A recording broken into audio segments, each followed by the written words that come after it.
Hello everyone, welcome back to the channel GS by Priyanka. आज की इस वीडियो में हम एक छोटा सा टॉपिक डिस्कस करने वाले हैं, मेटल्स एंड नॉन मेटल्स का। इसके अलावा एलॉय को भी यहाँ पे हम समझने वाले हैं, क्योंकि इनसे रिलेटेड क्वेश्चन एग्ज़ाम में पूछे जाते हैं। अगर आप इस चैनल को पहली बार विजिट कर रहे हैं तो मैं आपको बता दूं, इस चैनल पे मैंने जीके की कॉन्सेप्ट क्लासेस स्टार्ट की थी, जिसमें हमने एक एक करके सभी सब्जेक्ट को कवर किया है। 2 से 3 वीडियोस के बाद में केमिस्ट्री भी कंप्लीट हो जाएगा। फिर यहाँ पे हम लास्ट सब्जेक्ट करेंगे फिज़िक्स, और ये काफ़ी छोटा है तो ये जल्दी कंप्लीट हो जाएगा। इसके अलावा मुझे आपको एक चीज़ और बताना था, यहाँ पे हम एसएससी स्टेनो 2025 के जो क्वेश्चन आए थे उसका सब्जेक्ट वाइज पीवाईक्यूज़ कर रहे थे, लेकिन एसएससी ने अपनी नोटिस में ये कहा है कि पीवाईक्यूज़ को किसी भी मैनर में डिस्कस नहीं किया जाना चाहिए, उसका एनालिसिस नहीं किया जाना चाहिए। तो उन्होंने अपने नोटिस में ऑन गोइंग या फिर हेल्ड लिखा हुआ है। ऑन गोइंग का मतलब तो समझ में आता है कि पेपर अगर चल रहा है तो आप पीवाईक्यू डिस्क्लोज ना करें, जो कि अच्छी बात है। लेकिन पेपर अगर हो जाता है, आंसर की आ जाती है, तो सभी यहाँ पे पीवाईक्यूज़ बता सकते हैं। लेकिन इस बार इन्होंने ये वर्ड यहाँ पे डाल करके बहुत बड़ा सा कन्फ्यूज़न क्रिएट किया है, क्योंकि हेल्ड का मतलब बहुत ब्रॉड है। मेरा मानना ये है कि एक बार जब आंसर की पब्लिक हो जाती है तो हम पीवाईक्यू एनालिसिस कर सकते हैं, लेकिन अब इन्होंने हेल्ड का मतलब क्या समझ के वहाँ पे लिखा है, ये वही जाने। जब इसका क्लैरिफिकेशन आ जाएगा तब हम पीवाईक्यूज़ करेंगे, अभी के लिए पीवाईक्यूज़ हम नहीं करेंगे। यहाँ पे अब हम केमिस्ट्री को कंप्लीट करेंगे। केमिस्ट्री को कंप्लीट करने के बाद में मैं आपको फ़िज़िक्स बहुत ही डिटेल में पढ़ाऊँगी, जैसा कि आजकल क्वेश्चन पूछे जा रहे हैं। तो चलिए फिर बिना किसी देरी के इस क्लास को स्टार्ट करते हैं। ये क्लास बहुत ही बेसिक और सिंपल होगी, तो आपको चीज़ें आसानी से समझ में आएंगी। यहाँ पे हम सबसे पहले मेटल्स एंड नॉन मेटल्स का ओवरव्यू लेंगे, यानी कि इनकी क्या प्रॉपर्टीज़ होती हैं, और यहाँ से भी सारी चीज़ें आपके लिए इम्पॉर्टेंट होंगी। सबसे पहले यहाँ पे हम बात करेंगे स्टेट ऑफ मैटर की। मेटल्स एंड नॉन मेटल्स की अगर हम यहाँ पे स्टेट बात करें, मेटल्स आर यूजुअली सॉलिड, ये आपको यूजुअली सॉलिड देखने को मिलेंगे, एक्सेप्ट मरकरी, यानी मरकरी मेटल है लेकिन फिर भी वो लिक्विड फॉर्म में होता है। तो जो एक्सेप्शन है वहाँ से क्वेश्चन ज़रूर बनते हैं। इसके अलावा आपको 2 मेटल्स का नाम और याद रखना है, गैलियम एंड सीजियम। इनका मेल्टिंग पॉइंट बहुत कम होता है, तो रूम टेम्परेचर पे ये सॉलिड में ही रहेंगे, लेकिन थोड़ा सा टेम्परेचर यहाँ पे चेंज होता है तो ये भी लिक्विड स्टेट में कन्वर्ट हो जाते हैं। अगर हम यहाँ पे नॉन मेटल्स की बात करें तो ये आपको तीनों स्टेट्स में देखने को मिलते हैं, solid, liquid and gas. Bromine is only liquid, तो ये इम्पॉर्टेंट है यहाँ पर। नेक्स्ट यहाँ पे बात करेंगे डेंसिटी की, यानी कि घनत्व की। Metals usually have high density except for sodium, potassium, calcium. तो इनकी डेंसिटी ज़्यादा होती है, लेकिन इसके एक्सेप्शन हैं sodium, potassium and calcium. Non metals की अगर हम बात करें तो इनकी डेंसिटी लो होती है। मेल्टिंग पॉइंट अगर हम यहाँ पे देखें, metals usually have high melting point except mercury, caesium, gallium, tin, lead. तो ये हमने यहाँ पर भी पढ़ा कि मरकरी, गैलियम और सीजियम जो हैं ये बहुत जल्दी मेल्ट हो जाते हैं। बाकी सभी मेटल्स के मेल्टिंग पॉइंट हाई होते हैं। नॉन मेटल्स का मेल्टिंग पॉइंट भी लो होता है। नेक्स्ट यहाँ पे आता है हार्डनेस, यानी कि कितने ज़्यादा ये कठोर हैं। मेटल्स की अगर हम बात करें तो यूजुअली ये हार्ड होते हैं। इसका एक्सेप्शन आपको पता ही है, mercury, sodium, calcium, potassium, lead, यानी जिसका मेल्टिंग पॉइंट कम है तो वो कम हार्ड होगा। नॉन मेटल्स की अगर हम बात करें, they are usually not hard, ये ज़्यादा हार्ड नहीं होते, लेकिन इसमें सबसे बड़ा एक्सेप्शन आता है डायमंड का। डायमंड जो है ये नेचर में पाया जाने वाला हार्डेस्ट सब्सटेंस है, तो ये यहाँ से आप ध्यान रखेंगे। मैलिएबिलिटी की अगर हम बात करें तो सबसे पहले आपको समझना होगा कि मैलिएबल क्या होता है और डक्टाइल क्या होता है। मेटल्स की ये प्रॉपर्टी होती है कि आप उसको थिन शीट्स में कन्वर्ट कर सकते हैं। इसके अलावा आप इसके वायर भी बना सकते हैं। तो अगर आप यहाँ पे इसको शीट में कन्वर्ट कर रहे हैं तो हम कहते हैं कि वो मेटल मैलिएबल है। अगर आप इसके थिन वायर बना पा रहे हैं तो उसको हम कहते हैं कि ये मेटल डक्टाइल है। तो ये दोनों जो प्रॉपर्टीज़ हैं ये आपको केवल मेटल में देखने को मिलेगा। नॉन मेटल जो होते हैं ये मैलिएबल नहीं होते और ये डक्टाइल भी नहीं होते हैं। नेक्स्ट यहाँ पे आता है conduction of heat and conduction of electricity. Heat की अगर हम बात करें तो metal are good conductors of heat. ये हीट के अच्छे कंडक्टर होते हैं। They are poor conductors of heat. Non metals heat के पुअर कंडक्टर होते हैं। इलेक्ट्रिसिटी की अगर हम बात करेंगे तो मेटल्स इलेक्ट्रिसिटी के भी गुड कंडक्टर होते हैं। नॉन मेटल्स इलेक्ट्रिसिटी के पुअर कंडक्टर होते हैं या फिर ये नॉन कंडक्टर्स होते हैं। यहाँ पे आप एक एक्सेप्शन याद रखिएगा, ग्रेफाइट नॉन मेटल है फिर भी ये इलेक्ट्रिसिटी का गुड कंडक्टर है। ऐसा इस वजह से होता है क्योंकि इसमें फ्री इलेक्ट्रॉन मूव करते हैं और आप फिज़िक्स में पढ़ेंगे कि इलेक्ट्रॉन फ्रीली जब मूव करता है तब इलेक्ट्रिसिटी कंडक्ट होती है। ये एक ओवरव्यू था। यहाँ पे ये सारी चीज़ें मैंने लिखी हुई हैं। पहला पॉइंट यहाँ पे है metals are lustrous whereas non metals have no lustre. Metals lustrous होते हैं यानी कि शाइनी होते हैं, नॉन मेटल्स शाइनी नहीं होते। सेकेंड पॉइंट है metals are malleable and ductile. Malleable का मतलब है कि अगर आप थिन शीट में कन्वर्ट कर पा रहे हैं तो वो मैलिएबल होगा। अगर आप वायर में इसको कन्वर्ट कर पा रहे हैं तो हम उसको डक्टाइल कहते हैं। मैलिएबल और डक्टाइल होगा हमारा metal. Non metals do not have these properties. Non metals के पास ये प्रॉपर्टीज़ नहीं होती। अगर आपसे पूछा जाए कि मोस्ट डक्टाइल मेटल कौन सा है तो ये हो जाएगा गोल्ड। 1 ग्राम गोल्ड से 2 किलोमीटर लेंथ की वायर बनाई जा सकती है, इसी वजह से ये मोस्ट डक्टाइल मेटल होगा। Metals are good conductor of heat and electricity but non metals are poor conductor. तो मेटल अच्छे कंडक्टर होते हैं हीट और इलेक्ट्रिसिटी के, नॉन मेटल अच्छे कंडक्टर्स नहीं होते।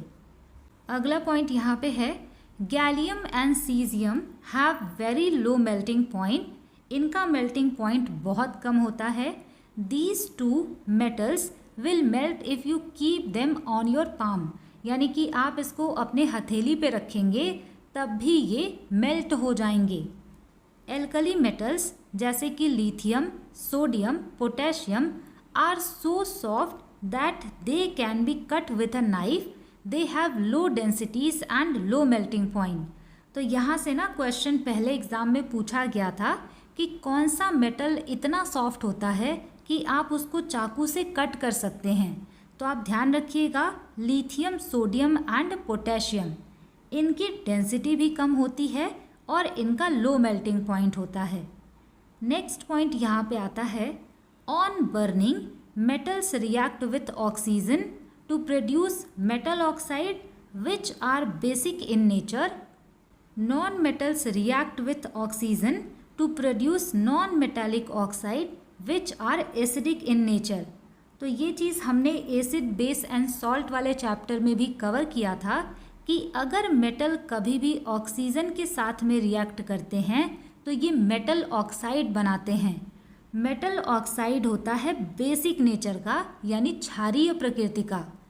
अगर यहीं पर नॉन मेटल्स ऑक्सीजन के साथ में रिएक्ट करते हैं तो ये नॉन मेटालिक ऑक्साइड बनाते हैं और नॉन मेटालिक ऑक्साइड होता है एसिडिक नेचर का यानी कि अम्लीय प्रकृति का। नेक्स्ट पॉइंट है some metals react with water to produce metal hydroxide and hydrogen gas. Generally non metals do not react with water. तो ये चीज़ एग्ज़ाम पॉइंट ऑफ व्यू से इम्पॉर्टेंट है कि मेटल जब वाटर के साथ में रिएक्ट करते हैं तो ये metal hydroxide and hydrogen gas बनाते हैं। नॉन मेटल्स जनरली वाटर के साथ रिएक्ट नहीं करते। अगला पॉइंट यहाँ पे समझते हैं metals react with acid and produce metal salt and hydrogen gas. Generally non-metals do not react with acid. तो जब भी मेटल का रिएक्शन किसी भी एसिड के साथ में होगा तो यहाँ पे मेटल सॉल्ट बनेगा और इसके साथ में हाइड्रोजन गैस। तो ये भी हमने एसिड बेस एंड सॉल्ट वाले चैप्टर में कवर किया है। अगला पॉइंट यहाँ पे आता है, some metals react with bases to produce hydrogen gas. कुछ मेटल ऐसे हैं जो कि बेस के साथ में रिएक्ट करके हाइड्रोजन गैस को प्रोड्यूस करते हैं। अगर ये क्वेश्चन एग्जाम में पूछा गया तो क्वेश्चन इस तरीके से बनाया जाएगा कि जब मेटल बेस के साथ में रिएक्ट करेगा तो कौन सी गैस रिलीज होगी, तो हाइड्रोजन गैस। अगला यहाँ पे है, metals are good conductor of heat and have high melting point. The best conductor of heat are silver and copper. Metal अच्छे कंडक्टर होते हैं हीट के, हाई मेल्टिंग पॉइंट होता है उनका। बेस्ट कंडक्टर यहाँ पे है silver and copper. Lead and mercury की अगर हम बात करें तो ये इनके कंपैरिजन में पुअर कंडक्टर होते हैं हीट के। इलेक्ट्रिसिटी के भी ये अच्छे कंडक्टर होते हैं और बेस्ट इलेक्ट्रिसिटी का कंडक्टर होता है सिल्वर। ये पॉइंट भी बहुत इम्पॉर्टेंट है। Since metals produce ringing sounds they are said to be sonorous. Sonorous का मतलब होता है कि अगर आप मेटल्स को बीट करेंगे तो वहाँ से रिंगिंग की साउंड निकलेगी, इसी को हम सोनोरस कहते हैं। नॉन मेटल्स सोनोरस नहीं होते।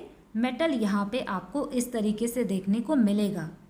अब यहाँ पे हम मेटल की कुछ प्रॉपर्टीज़ की बात करेंगे। मेटल्स की पहली प्रॉपर्टीज़ है, when an acid react with a metal hydrogen gas is evolved and A corresponding salt is formed. इसका सिंपल सा मतलब ये हुआ कि जब भी एसिड और मेटल आपस में रिएक्ट करेंगे तो सॉल्ट बनेगा और हाइड्रोजन गैस यहाँ पर रिलीज होगा। All metals except mercury exist as solid at room temperature. Mercury को छोड़कर बाकी सभी मेटल रूम टेम्परेचर पर सॉलिड में एग्जिस्ट करते हैं। नेक्स्ट प्रॉपर्टी है, almost all metals combine with oxygen to form metal oxide. Metal जो होते हैं ये ऑक्सीजन के साथ कंबाइन होकर के मेटल ऑक्साइड बनाते हैं। एग्ज़ाम में पूछा जाता है कि मेटल ऑक्साइड किस नेचर का होगा, तो ये हमने अभी कवर किया, ये बेसिक नेचर के होते हैं। ये आप ध्यान रखिएगा, एग्ज़ाम में पूछा हुआ क्वेश्चन है तो ये इम्पॉर्टेंट हो जाता है। अगला यहाँ पे पॉइंट है, hydrogen gas is not evolved when a metal react with nitric acid. It is because nitric acid is a strong oxidising agent. It oxidizes the H2 produced to water and itself gets reduced to any of the nitrogen oxide। ये चीज़ आपको यहाँ से ध्यान में रखना है कि metal अगर नाइट्रिक एसिड के साथ में रिएक्ट करेंगे तब हाइड्रोजन गैस यहाँ पर इवॉल्व नहीं होगी। अगर आपसे इसका रीज़न पूछा जाए तो रीज़न इसका ये है कि नाइट्रिक एसिड एक स्ट्रॉन्ग ऑक्सीडाइजिंग एजेंट है। ये H2 को ऑक्सीडाइज कर देता है, यानी कि इसमें ऑक्सीजन आकर के ऐड हो जाता है जिससे कि ये वाटर बना लेता है और ये खुद ही नाइट्रोजन ऑक्साइड में कन्वर्ट हो जाता है। यहाँ पर इनमें से कोई भी नाइट्रोजन ऑक्साइड बन सकता है, जैसे कि nitrous oxide, nitric oxide, nitrogen dioxide. इसका भी यहाँ पे एक एक्सेप्शन है, मैग्नीशियम एंड मैग्नीज। ये डाइल्यूट HNO3 के साथ में रिएक्ट करके H2 गैस को रिलीज करते हैं। अगला यहाँ पे प्रॉपर्टी है, all metals do not react with oxygen at the same rate. Different metal show different reactivities toward oxygen. यहाँ पे कह रहे हैं कि सभी के सभी मेटल ऑक्सीजन के साथ में एक ही दर से क्रिया नहीं करते। अलग अलग मेटल हैं तो अलग अलग तरीके से रिएक्ट करेंगे। यहाँ पे ये चीज़ भी इम्पॉर्टेंट हो जाता है, कुछ ऐसे मेटल हैं जैसे कि पोटेशियम एंड सोडियम, ये बहुत ही तेज़ी से रिएक्ट करते हैं वाटर के साथ में। अगर आप इनको ओपन में रख देंगे तो इनमें फायर लग सकती है। इसी वजह से इनको प्रोटेक्ट करने की वजह से केरोसिन ऑयल में इमर्स्ड करके यानी कि डुबो करके रखा जाता है। हमने रिएक्टिविटी सीरीज़ को भी पढ़ा था।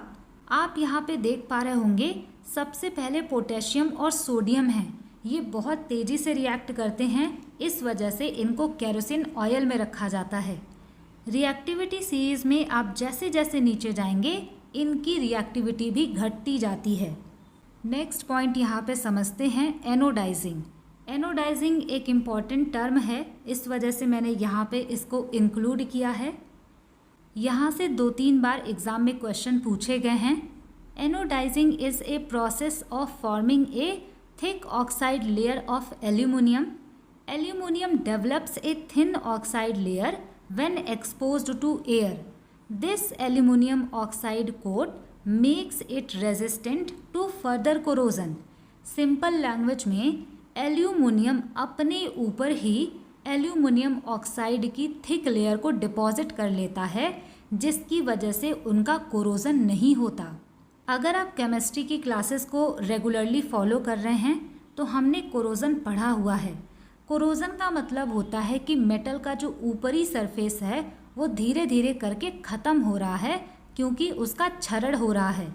इसके अलावा हमने रस्ट भी पढ़ा था। अगर आयरन का कोरोजन होगा तो उसको हम रस्ट कहते हैं।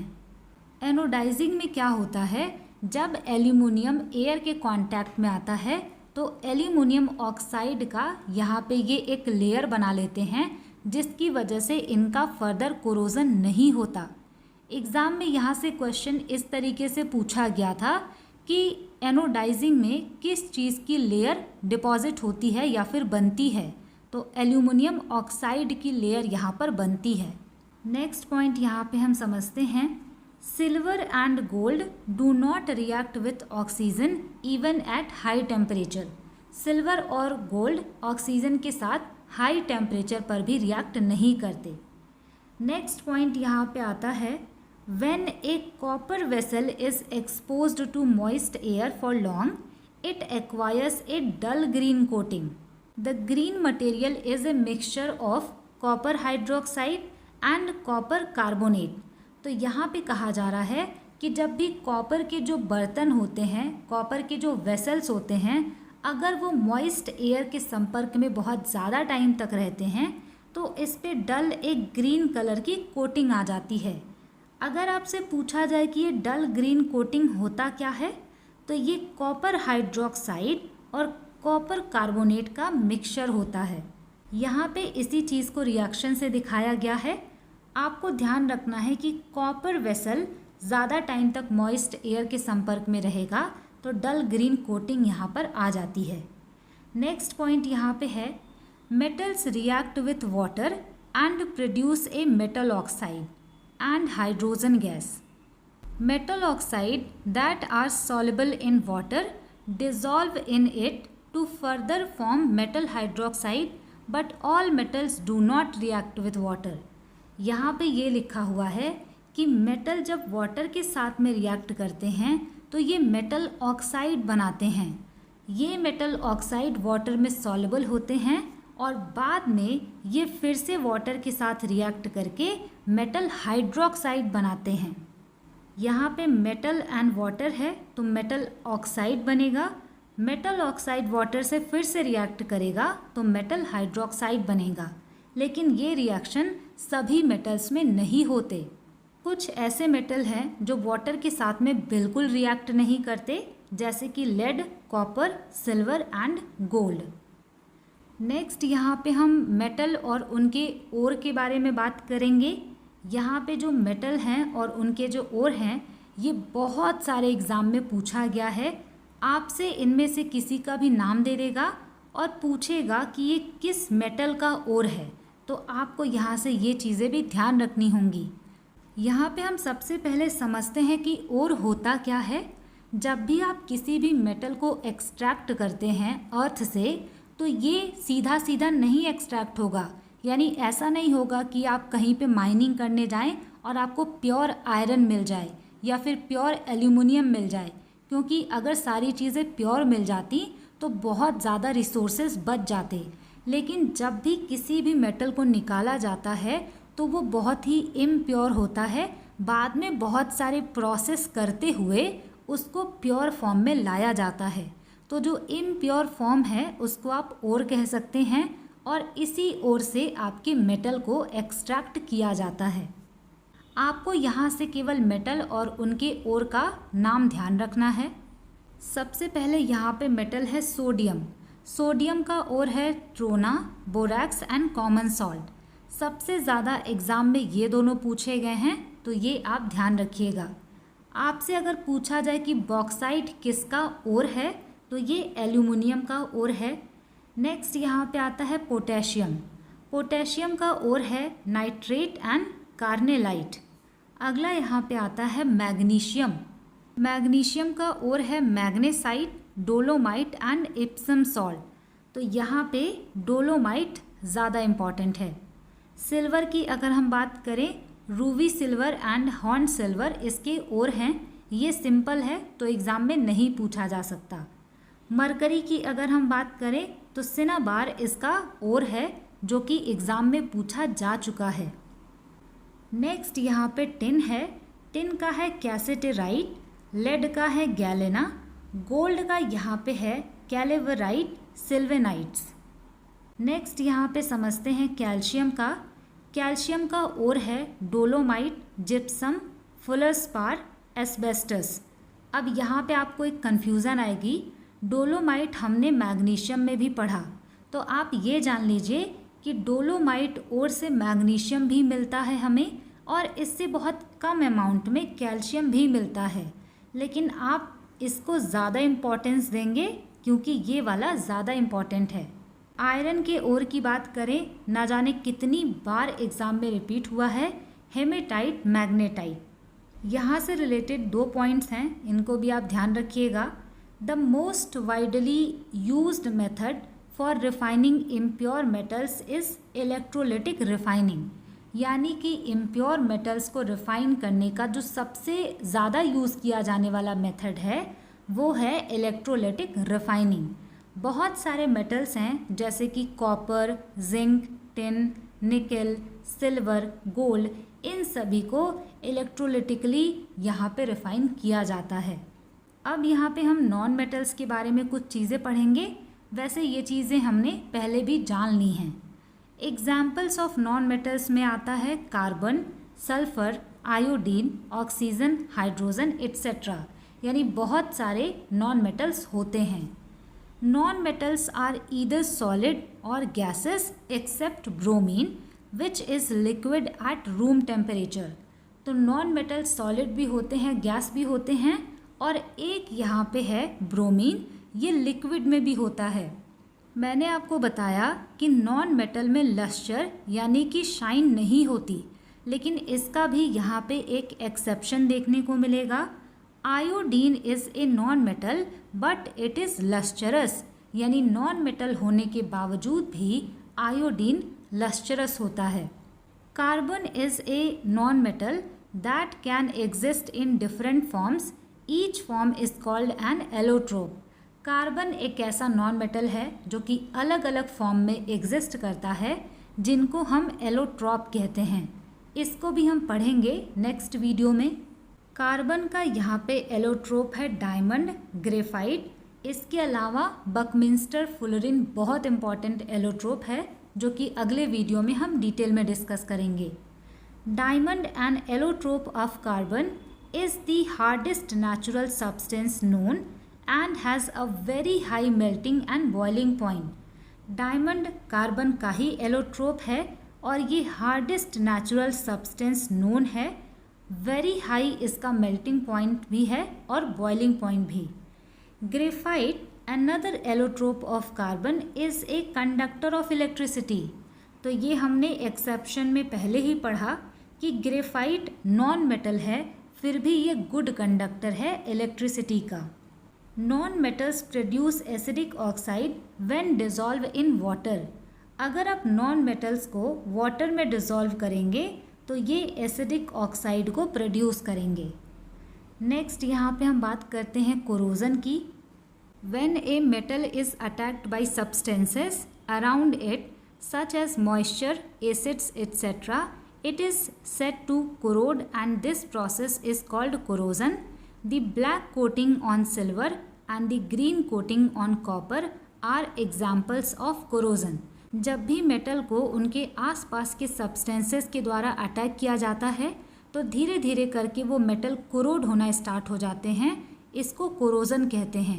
जैसे कि सिल्वर पे ब्लैक कोटिंग हो जाती है मॉइस्चर के कांटेक्ट में आने से, कॉपर पर ग्रीन कोटिंग हो जाती है। ये एग्जाम्पल हैं कोरोजन के। इसका प्रिवेंशन आप कैसे कर सकते हैं? Rusting of iron can be prevented by painting, oiling, greasing, galvanising, chrome plating, anodising और मेकिंग एलॉय। तो अगर आपको मेटल को कोरोजन से बचाना है तो उसको आप पेंट कर सकते हैं, ऑयल और ग्रीस कर सकते हैं। जैसे कि आपने देखा होगा कि बहुत सारे जो आयरन के डोर होते हैं ना घर में, या फिर कोई भी आयरन आप अगर देखेंगे तो उसको पेंट कर दिया जाता है ताकि उसका रस्टिंग ना हो और वो ख़राब ना हो। गैल्वेनाइजेशन की अगर हम बात करें, it is a method of protecting steel and iron from rusting by coating them with a thin layer of zinc. अगर यहाँ पे हम स्टील और आयरन को प्रोटेक्ट करना चाहते हैं तो वहाँ पे थिन लेयर ऑफ जिंक को चढ़ा दिया जाता है, कोट कर दिया जाता है, जिसको हम गैल्वेनाइजेशन कहते हैं। तो ये पॉइंट यहाँ से इम्पॉर्टेंट होगा। आपसे एग्ज़ाम में पूछा जाएगा कि गैल्वेनाइजेशन में किस चीज़ की लेयर को कोट किया जाता है, तो जिंक की लेयर को यहाँ पर कोट किया जाता है। अगला पॉइंट यहाँ पे है, the process of rusting can be represented by the following equation. यहाँ पे इसको इक्वेशन के द्वारा दिखाया गया है। जैसे कि मान लीजिए कोई आयरन है, उसको आपने कहीं बाहर रखा है तो एयर से उसको ऑक्सीजन मिलेगी, और अगर वहाँ पे मॉइस्चर है तो रस्ट यहाँ पे लग जाएगा, यानी कि आयरन ऑक्साइड यहाँ पे बन गया। इसी को हम रस्ट कहते हैं। For rusting the presence of both oxygen and water is essential, यानी कि अगर रस्टिंग लगना है तो ऑक्सीजन और वाटर दोनों होना चाहिए। अगर केवल ऑक्सीजन होगा तब भी रस्टिंग नहीं लगेगा, केवल वाटर होगा तब भी रस्टिंग नहीं लगेगा, दोनों होंगे तभी ये चीज़ें होंगी। अगला पॉइंट यहाँ पे है, stainless steel is made by mixing iron with carbon and metals like chromium, निकल and manganese, it does not rust.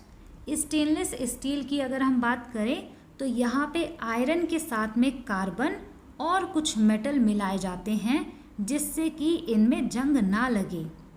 इसके बाद यहाँ पे हम एलॉय को समझने वाले हैं, जो कि बहुत इम्पॉर्टेंट पार्ट है इस वीडियो का। यहाँ पे हम एलॉय के डेफिनेशन को समझते हैं। Alloy is a homogenous mixture of two or more metals or a metal and a non metal. Alloy का मतलब ये है कि दो या दो से ज़्यादा मेटल्स को आप मिला रहे हैं, या फिर मेटल और नॉन मेटल को मिला करके अगर आप बना रहे हैं तो उसको हम एलॉय कहते हैं। एलॉय बनाने का जो प्रोसेस होता है उसको हम एलॉइंग कहते हैं। एलॉय बनाने का रीज़न क्या होता है? इसका सिंपल सा रीज़न है to improve the properties of a metal. Metal की प्रॉपर्टीज़ को इम्प्रूव करना है तब हम एलॉय बनाते हैं। इसके लिए यहाँ पे दो एग्जाम्पल्स भी लिखे हुए हैं। आयरन सबसे ज़्यादा यूज़ किया जाने वाला मेटल है, लेकिन इसको कभी भी प्योर स्टेट में यूज़ नहीं किया जाता, क्योंकि जब ये प्योर स्टेट में होता है तो काफ़ी सॉफ्ट होता है, और जब आप इसको गर्म करते हैं तो ये ईज़िली स्ट्रेच हो जाता है। इसको हार्ड बनाने की वजह से हम इसमें थोड़ा सा कार्बन ऐड करते हैं, जिससे कि आयरन हार्ड और स्ट्रॉन्ग बन जाता है। और इसी आयरन के साथ में अगर हम निकल, क्रोमियम को भी ऐड कर दें तब हमें स्टेनलेस स्टील मिलता है। तो ये बेनिफिट होता है इसका। नेक्स्ट यहाँ पे अगर हम प्योर गोल्ड का एग्जांपल लें तो आप सबको पता है कि प्योर गोल्ड होता है 24 कैरेट का। 24 कैरेट का गोल्ड इतना सॉफ्ट होता है कि अगर आप उसको टच करेंगे तो वो ईज़िली बेंड हो जाएगा, स्ट्रेच हो जाएगा। सॉफ्ट गोल्ड से ज्वेलरी नहीं बनाई जा सकती, इसी वजह से इसको भी हम एलॉय कर देते हैं, यानी कि इसके साथ में हम सिल्वर या फिर कॉपर को मिक्स कर देते हैं ताकि ये थोड़ा सा हार्ड हो जाए। इंडिया में 22 कैरेट गोल्ड का यूज़ किया जाता है ज्वेलरी वगैरह बनाने में। 22 कैरेट का मतलब है कि 22 पार्ट यहाँ पे प्योर गोल्ड है और 2 पार्ट यहाँ पे अदर एलॉय को मिक्स किया गया है। अगर हम मरकरी का एलॉय बनाते हैं तो उसके लिए अलग से एक स्पेशल नाम है, उसको हम अमलगम कहते हैं। तो एग्ज़ाम में आपसे पूछा जाएगा कि मरकरी का एलॉय क्या है, तो अमलगम हो जाएगा। नेक्स्ट पॉइंट है electrical conductivity and melting point of N alloy is less than that of pure metals. यानी अगर आप कोई एलॉय बना रहे हैं तो उनकी इलेक्ट्रिकल कंडक्टिविटी और मेल्टिंग पॉइंट प्योर मेटल से कम होगा। जैसे कि इसमें भी एक एग्जाम्पल है सोल्डर। सोल्डर एलॉय होता है लेड और टिन का, यानी इनको मिला करके इसको बनाया जाता है। सोल्डर का जो मेल्टिंग पॉइंट है वो लेड और टिन से कम होता है। Solder is used for welding electrical wires together, तो इसको हम इलेक्ट्रिकल वायर्स की वेल्डिंग में यूज़ करते हैं। Alloys do not get corroded और get corroded to very less extent, यानी एलॉय कोरोड नहीं होते और अगर होते भी हैं तो बहुत कम होते हैं। अब यहाँ से हमें कुछ एलॉय को ध्यान में रखना होगा क्योंकि इससे एग्ज़ाम में क्वेश्चन डायरेक्ट पूछे जाते हैं। जैसे कि ब्रॉन्ज है, ब्रॉन्ज कॉपर और टिन को मिला करके बनाया जाता है। स्टर्लिंग सिल्वर का बहुत बार एग्ज़ाम में पूछा गया है, तो यहाँ पे सिल्वर और कॉपर मिक्स करके इसको बनाया जाता है। थोड़े हायर एग्ज़ाम्स होते हैं जहाँ पे पर्टिकुलर साइंस पूछी जाती है, तो वहाँ पे ना ये परसेंटेज भी पूछा जाता है, लेकिन एसएससी एग्ज़ाम्स के लिए आप केवल इसका कंपोनेंट ध्यान रखिएगा। ब्रास की अगर हम बात करें तो इसमें कॉपर और जिंक का मिक्सचर होता है। यहाँ से आपको टाइप ऑफ स्टील भी ध्यान में रखना है, एग्ज़ाम में पूछा जा सकता है। पहले यहाँ पे है लो कार्बन स्टील, इसमें कार्बन का परसेंटेज कम होगा, लेस देन 0.4%।